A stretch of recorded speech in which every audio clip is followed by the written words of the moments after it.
جب کوئی شخص فوت ہو جاتا ہے تو اس کے اعمال کا سلسلہ ختم ہو جاتا ہے۔ جب آپ تھے تو آپ نماز بھی پڑھتے تھے اور آپ کے نامہ اعمال میں اس کا ثواب درج ہوتا تھا۔ اب آپ چلے گئے دنیا سے تو نمازوں کا سلسلہ ختم ہو گیا۔ آپ صدقہ دیتے تھے، اس کا ثواب آپ کو دیا جاتا تھا، اب آپ نہیں دے سکتے۔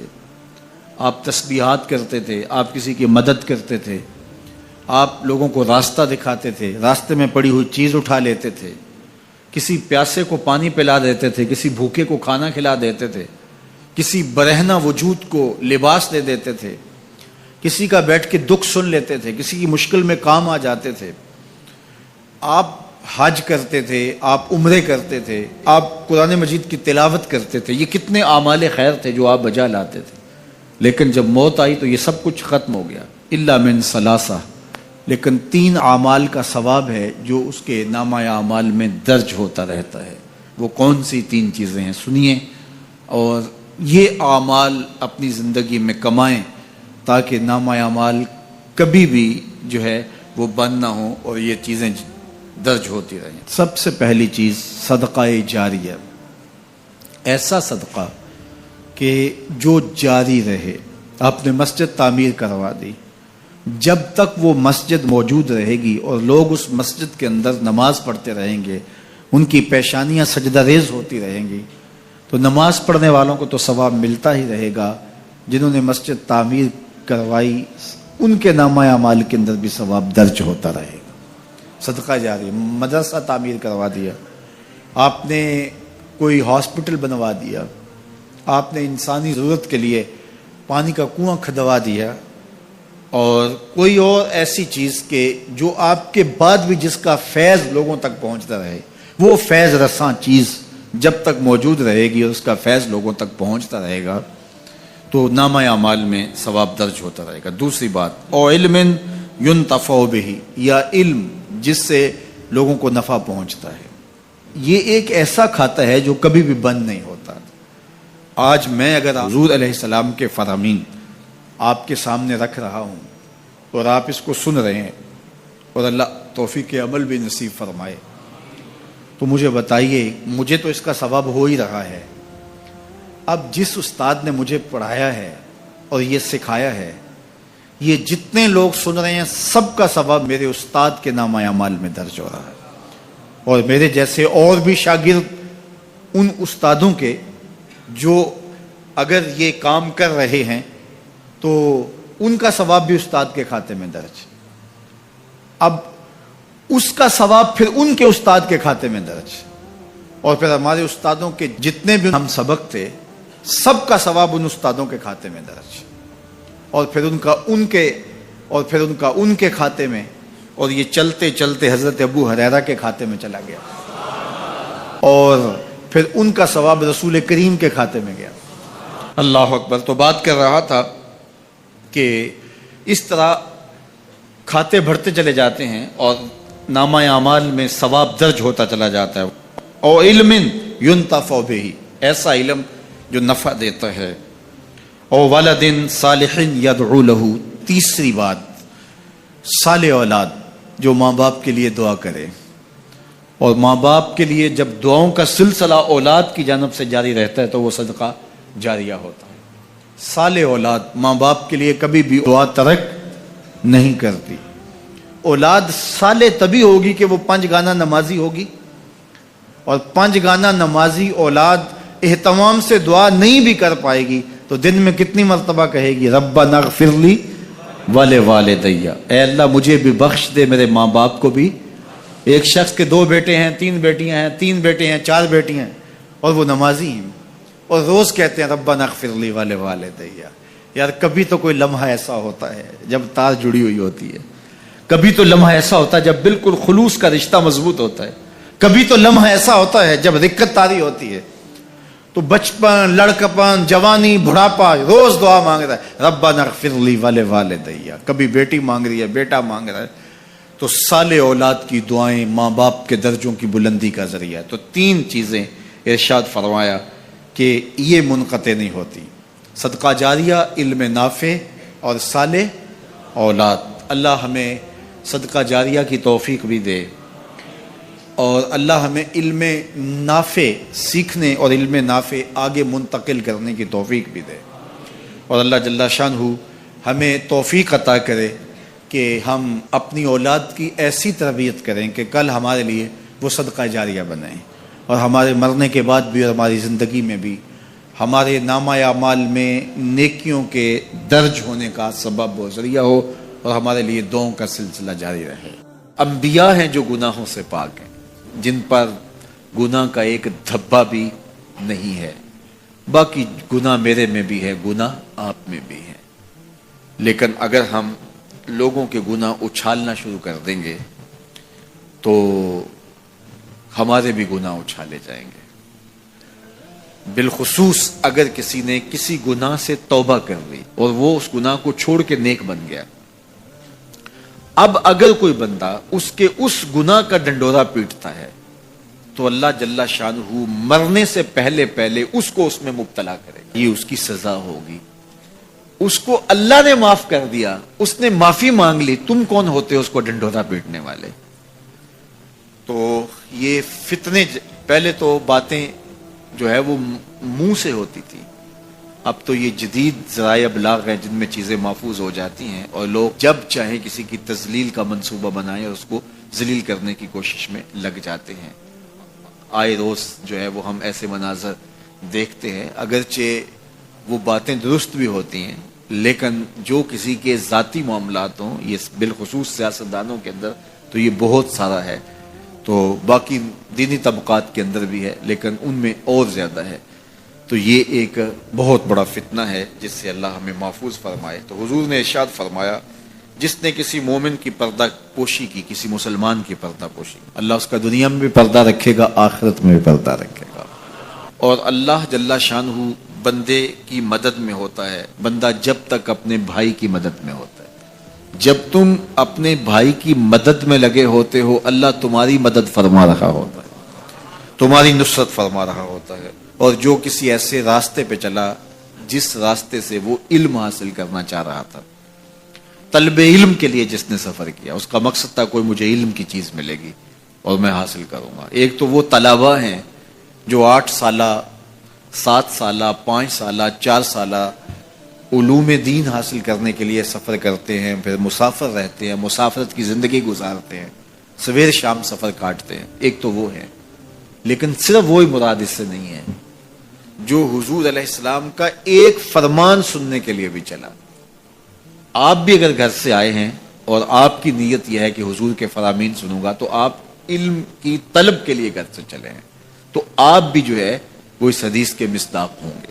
ارشاد فرمایا، وَمَنْ سَلَكَ طَرِيقًا يَلْتَمِسُ فِيهِ عِلْمًا، جس نے سفر کیا طلب علم کے لیے، سَحَلَ اللَّهُ لَهُ بِهِ طَرِيقًا إِلَى الْجَنَّةِ، اللہ اس کے لیے جنت کا راستہ آسان فرما دیا، اللہ اس کے لیے جنت کی راہیں آسان کر دی۔ آپ صاحبزادوں کے نام، پیرزادوں کے نام، مولوی زادوں کے نام، سردار زادوں کے نام اور بڑے باپ کے بیٹوں کے نام اگلے لفظ اسی حدیث کے، جو عمل میں سست ہوا اس کا نسب اس کو تیز نہیں کرے گا۔ جو عمل میں سست ہوا تو وہ کہے کہ میں فلاں پیر کا بیٹا ہوں، میں فلاں مولوی کا بیٹا ہوں۔ دیکھو، جس نے عمل کیا، جس نے کام کیا، اس پر سکینہ بھی اترا، جس نے کام کیا اس پہ رحمات بھی اتری، جس نے کام کیا اس کے اوپر فرشتوں نے پروں سے سایہ بھی کیا، اور جس نے کام نہیں کیا، نکھٹو تھا لیکن کہا پدرم سلطان بود، میرا باپ بادشاہ تھا اور خود کسی کام کاج کا نہیں ہے، تو کہا جو عمل کے لحاظ سے سست ہے اس کا نسب اس کو تیز نہیں کر سکتا۔ پیر زادہ ہے ثاقب تو پھر کیا ہوا، پیر زادہ ہے ثاقب تو پھر کیا ہوا، بے عمل ہے تو سب کچھ ہی بیکار ہے۔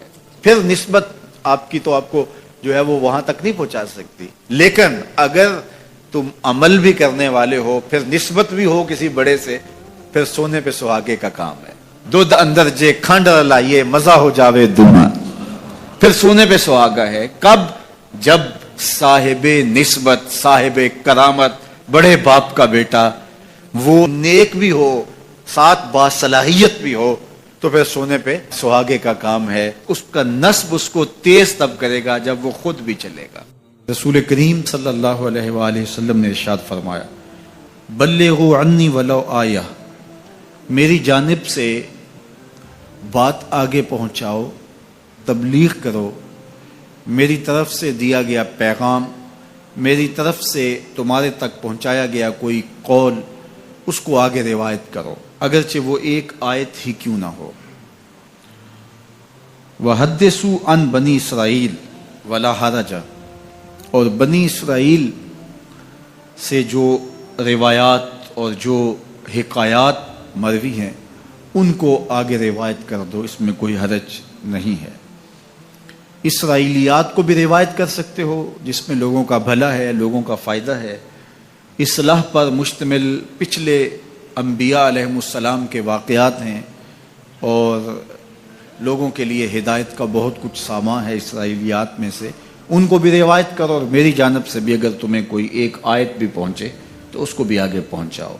لیکن ساتھ یہ بات ارشاد فرمائی، جس نے میرے اوپر کوئی جھوٹ باندھا جان بوجھ کے، وہ جانتا ہے کہ یہ جھوٹ ہے اور اس نے میری طرف سے اس کو روایت کر دیا، تو آقا کریم نے فرمایا کہ وہ اپنا ٹھکانہ جہنم میں بنا لے۔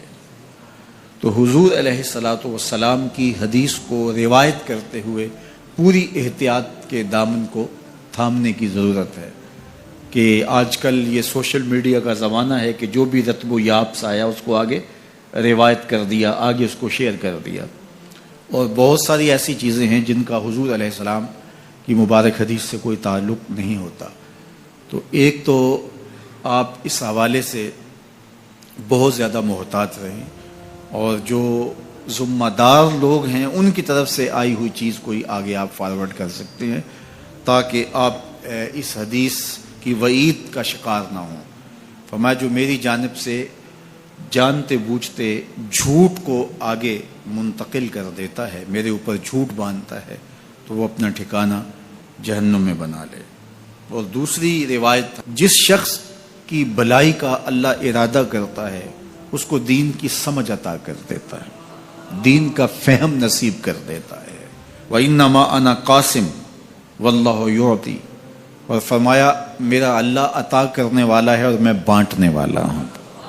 رسول کریم صلی اللہ علیہ وسلم کا ایک اور فرمان سن لیجئے، آقا کریم نے ارشاد فرمایا، لا حسد الا فی اثنتین، حسد نہیں ہے، یہاں حسد بمعنی رشک ہے، مگر دو لوگوں کے معاملے میں رشک کرنا جائز ہے۔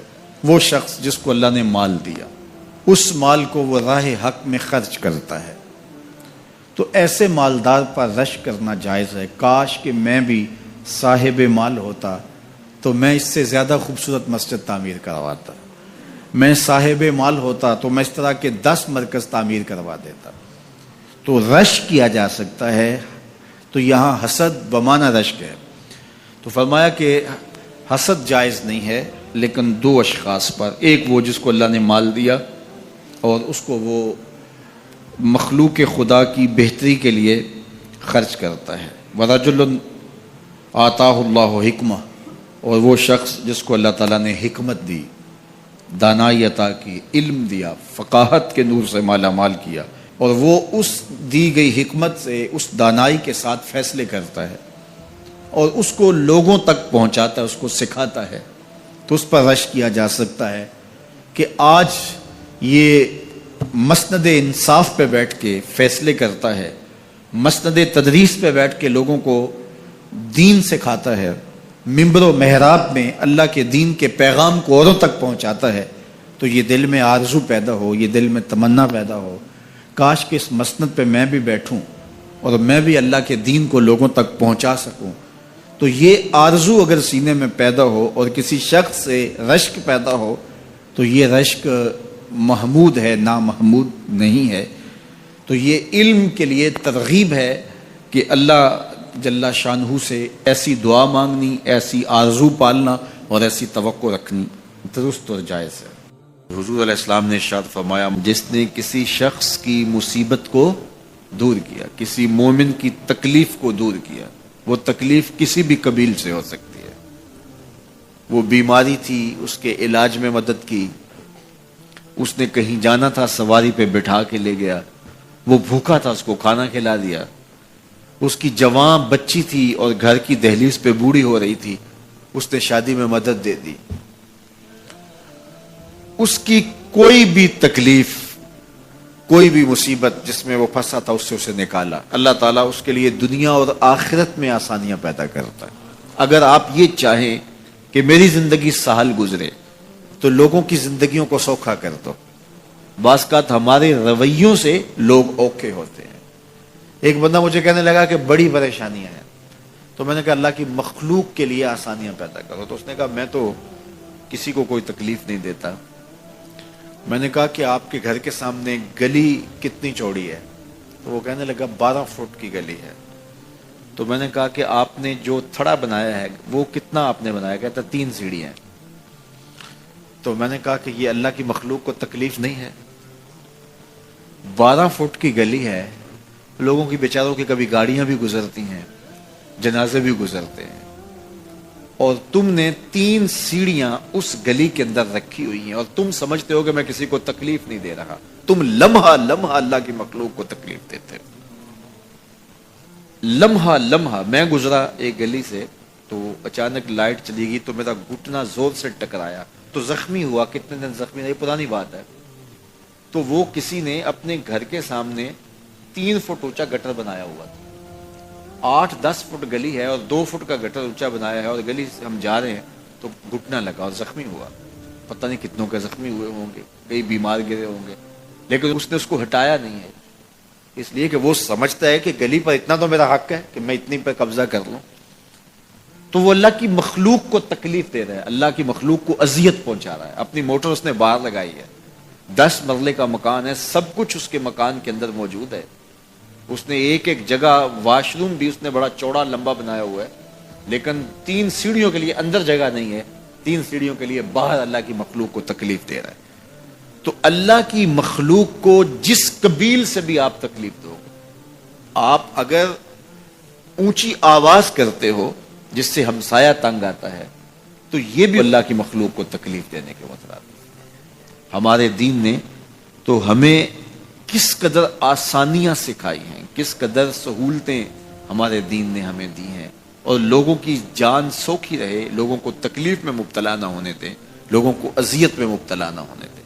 میں تو یہ بھی دیکھتا ہوں کہ لوگ 12 فٹ کی گلی ہے اور اس کے اندر دکان ہے تو سامنے اس طرف کا جو ہے وہ موٹر سائیکل کھڑا کر کے تو اندر سے جو ہے وہ کوئی چیز خرید رہے ہوتے ہیں. تو باہر سے کوئی بیچارہ آ کے ہارن دے رہا ہو، اب کھلو جا، کوئی نہیں ٹکالی پہ. یعنی یہ بدتمیزی کی انتہا ہے اور یہ ہمارے معاشرے کا المیہ ہے. لوگوں کے لیے اذیتیں پیدا کرنا، لوگوں کے لیے تکلیف پیدا کرنا، جبکہ ہمارے دین کی تعلیمات یہ ہیں کہ دوسروں کے لیے آسانیاں پیدا کرو، دوسروں کے لیے جو ہے وہ خیر پیدا کرو تو تمہارے لیے خیر پیدا ہوگی.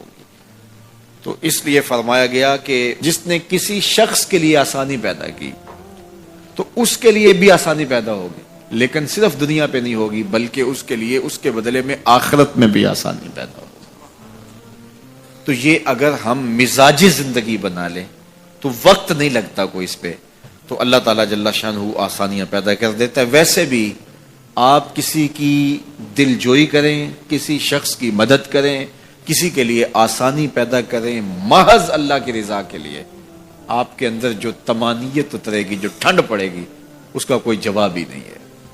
تو لوگوں کے لیے آسانیاں پیدا کریں، لوگوں کے لیے راحتوں کا سامان بنے، تمہارا وجود لوگوں کے لیے خیر کا ذریعہ بنے. حضرت شیخ احمد مجدد الفسانی علیہ رحمہ فرماتے ہیں، جو شخص اپنے اوپر 10 چیزوں کو لازم کر لیتا ہے تو لازمی نتیجہ یہ ہوتا ہے کہ وہ متقی بن جاتا ہے. سب سے پہلی بات آپ فرماتے ہیں زبان کو غیبت سے بچائے. اتقاء کے حصول کے لیے زبان کو پاک کرنا ضروری ہے. انسان کے زیادہ تر گناہ اس کی زبان کی وجہ سے ہیں، اور غیبت یہ بدترین عمل ہے اور اس کو بدکاری سے بھی برا قرار دیا گیا ہے. الغیبت اشد من الزنا. تو اپنی زبان کو غیبت سے بچائے. دوسری بات ارشاد فرمائی کہ بدزنی سے بچے، کسی سے خواہ مخواہ بدگمان ہو جانا اور اپنے دل کو کسی کے لیے میلا کر لینا اور اس کی بدگمانی دل میں پالنا، یہ تقوی کے منافی ہے۔ تو کسی کی بدگمانی سے، بدزنی سے اپنے دل کو بچائے، زبان کو غیبت سے بچائے، دل کو بدگمانی سے بچائے، اور مسخرہ پن سے بچے۔ طبیعت کی خوش مزاجی یہ معنی نہیں ہے، لیکن مسخرہ پن اور چیز ہے، اس سے روک دیا گیا۔ چوتھی چیز حضرت شیخ احمد فرماتے ہیں کہ اپنی آنکھ کو حرام سے بچائے۔ اپنی آنکھ کی حفاظت کرنے سے تقوی حاصل ہوتا ہے۔ جب آنکھ خراب ہوتی ہے تو دل خراب ہوتا ہے، جب دل خراب ہوتا ہے تو پھر پورا بدن خراب ہو جاتا ہے۔ پانچویں چیز ارشاد فرمائی، ہمیشہ سچ بولے۔ جھوٹا شخص کبھی متقی نہیں ہو سکتا۔ مومن سچا ہوتا ہے، مومن جھوٹا نہیں ہوتا، اور تقوی کے اصول کے لیے سچ شرط ہے۔ چھٹی چیز ارشاد فرمائی، ہر حال میں اللہ کا احسان مانے۔ جب کوئی بھی انسان پر بہتری آئے تو اس وقت یہ کہے کہ یہ میرے رب کا احسان ہے کہ مجھے یہ حاصل ہوا ہے۔ بہت سارے لوگ اپنی محنت کا نتیجہ قرار دیتے ہیں کہ یہ میں نے کیا تو اس کے نتیجے میں یہ ملا۔ اس کی کرم نوازی ہے کہ اس نے ایسا کر دیا۔ صحت میرا کمال نہیں، یہ اللہ کی عطا ہے۔ علم میرا کمال نہیں، یہ اللہ کی عطا ہے۔ لہجوں کی خوبصورتی یہ اس کی عطا سے ممکن ہے۔ اس نے آنکھوں میں روشنائی رکھی، اس نے توفیق عمل نصیب فرما دی۔ تو مت سمجھے کہ یہ کوئی میرا کمال ہے۔ اللہ کا احسان مانے گا تو غرور پیدا نہیں ہوگا، تکبر پیدا نہیں ہوگا۔ تو ہر حال میں اللہ کا احسان مانے، جو بھی خیر اس کو ملے وہ کہے یہ میرے رب کی طرف سے ہے، اور اگر اس کا کرم نہ ہوتا تو یہ عمل مجھے نصیب نہ ہوتا۔ ساتویں چیز، اپنا مال راہ حق میں خرچ کرے، ناحق راستے پر ایک درہم بھی خرچ نہ کرے۔ کمایا ہوا مال راہ حق میں خرچ کرنے سے اتقاء کی دولت نصیب ہوتی ہے۔ اللہ قیامت کے دن بندے کے قدم اپنے حضور سے ہٹنے نہیں دے گا جب تک اس سے 3 سوال نہیں کر لے گا۔ ان میں سے ایک سوال یہ ہوگا کہ مال کمایا کہاں سے، مال خرچ کہاں کیا۔ اس لیے یہ اپنی طبع کے اندر لازم کر لے کہ کبھی بھی اس کا مال کسی ناجائز اور فضول کام میں خرچ نہ ہو، راہ حق میں اس کا مال لگے۔ آٹھویں چیز، نفس کے لیے کبھی بڑائی بلندی نہ چاہے، اس سے طبیعت میں سرکشی آئے گی اور تقوی کے راستے میں یہ عمل مانے ہے۔ اور نمازوں کی حفاظت کرے۔ نمازوں کی اگر حفاظت نہیں کرتا تو باقی سارے عمل اس کے پاس ہیں، تو وہ متقی کیسے بن سکتا ہے؟ چونکہ یہ تو اسلام کا بنیادی فریضہ ہے جو اہل ایمان پر لازم کیا گیا ہے۔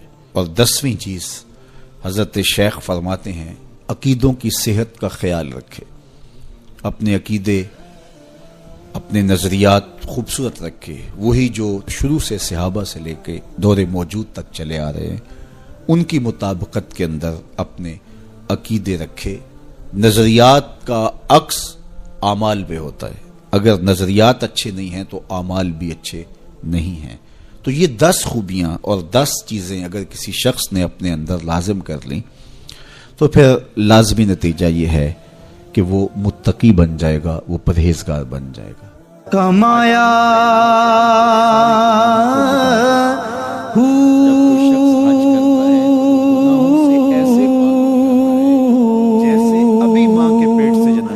نہ میں بھج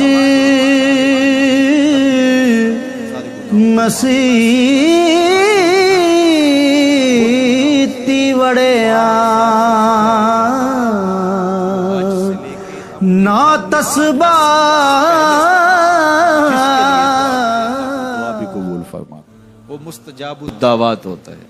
اس لیے جب کوئی حج کے لیے جا رہا ہو تو مستحب یہ ہے کہ جانے والا لوگوں کو مل کے جائے، رشتہ داروں کو، دوستوں کو، اگر اس کے پاس وقت ہے، فرصت ہے، حالات ایسے ہیں تو وہ جائے اور جا کے جتنے لوگوں کو ملا جا سکتا ہے، اگر کسی سے زیادتی کی ہے تو معافی تلافی کروا لے، ان کو مل کے جائے۔ اور جب وہ واپس آئے تو لوگ اسے ملنے آئے، اس لیے کہ یہ اعزاز ہے کہ اب اس کی آنکھیں دیکھیں جس آنکھوں نے کعبۃ اللہ کی زیارت کی ہے، اس کی آنکھوں کو دیکھیں جن کی آنکھوں نے جمال گنبد خضرا دیکھا ہے۔ تو ہمارے یہاں بعض کا تو ہوتا ہے کہ حاجی جب رخصت ہوتا ہے تو اس سے پہلے گھر میں محفل یا اس طرح کا ہوتا ہے تو لوگ آتے ہیں ملنے کے لیے، تو آپ حج پہ جا رہے ہیں، اچھی بات ہے، اس میں کوئی شریعت کی ممانعت بھی نہیں ہے، لیکن استحباب اس میں ہے کہ وہ مل کے جائے لوگوں کو، اور جب وہ واپس آئے تو پھر لوگ ملنے آئے، اور وہ بھی اگر اس کو گھر داخل ہونے سے پہلے ملیں تو اس کی دعائیں اس وقت میں رد نہیں ہوتی، تو اس سے دعائیں لی جائیں۔ تو حج ایک ایسا فریضہ ہے جو زندگی میں ایک مرتبہ ادا کرنا واجب ہے، اس کے بعد آپ ہر سال ادا کر لیں، 5 سال بعد کر لیں، زندگی میں جب استطاعت مالیہ نصیب ہو، استطاعت بدنیہ نصیب ہو، حالات اجازت دیں تو آپ جب چاہیں کریں، لیکن ایک مرتبہ جو حج کیا جاتا ہے اس کو حجۃ الاسلام کہا جاتا ہے، تو وہ ایک مرتبہ آپ کے ذمے سے اتر جائے گا جب آپ کر لیں گے۔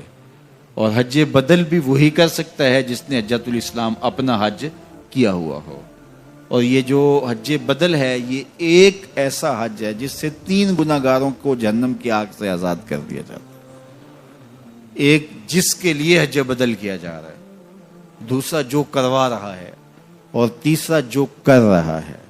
حج ایک ہے لیکن 3 لوگوں کو برابر ثواب ملتا ہے۔ اس کو کسی شخص کا والد انتقال کر گیا، حج نہیں کر سکا، یا اس کے پاس بدنی طاقت نہیں ہے، تو اس کی طرف سے کسی کو حج اس کا بیٹا کروا رہا ہے، تو جس نے کیا حج وہ بھی مغفور ہے، جس کی طرف سے کیا جا رہا ہے وہ بھی مغفور ہے، اور پیسے جو خرچ کر رہا ہے اپنے باپ کے لیے، اپنی بوڑھی ماں کے لیے، وہ بھی مغفور۔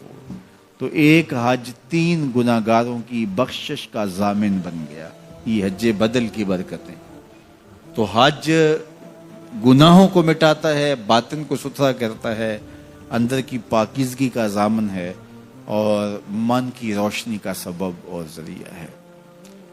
حج کے ارادے سے ہی طبیعت کے اندر سرشاریاں آنا شروع ہو جاتی ہیں، اور پھر جب انسان حج کے لیے نکلتا ہے تو یہ ایک ایسا سفر ہے، فرمایا گیا کہ حج عورتوں کا جہاد ہے، اور مردوں کے لیے بھی جہاد کا ایک حصہ ہے، اور چاہے جتنا ہی بڑا فاخرانہ لباس کیوں نہ کوئی شخص پہنتا ہو، شاہی جوڑے بھی کوئی زیب تن کرتا ہو، بادشاہ وقت بھی ہو، تو وہ بھی شاہی لباس اتار دے گا، 2 سفید کپڑوں میں اپنے آپ کو ملبوس کر لے گا، اور لبیک اللہم لبیک کی صدائیں لگاتا ہوا عازم سفر ہو جائے۔ کہ اے تن رب دا سچا حجرا،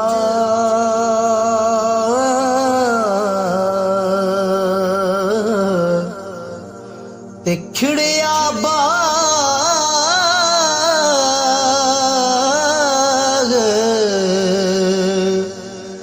بہاراں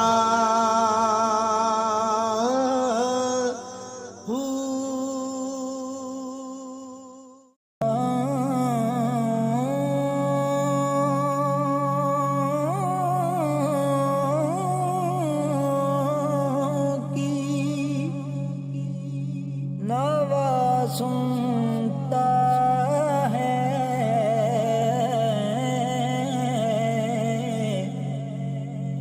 التجا سب کی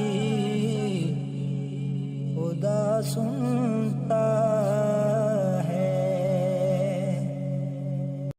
یار محبتاں والے لے گئے نال سے دل نہیں لگتا یار محمد چاہیے کیڑے پاسے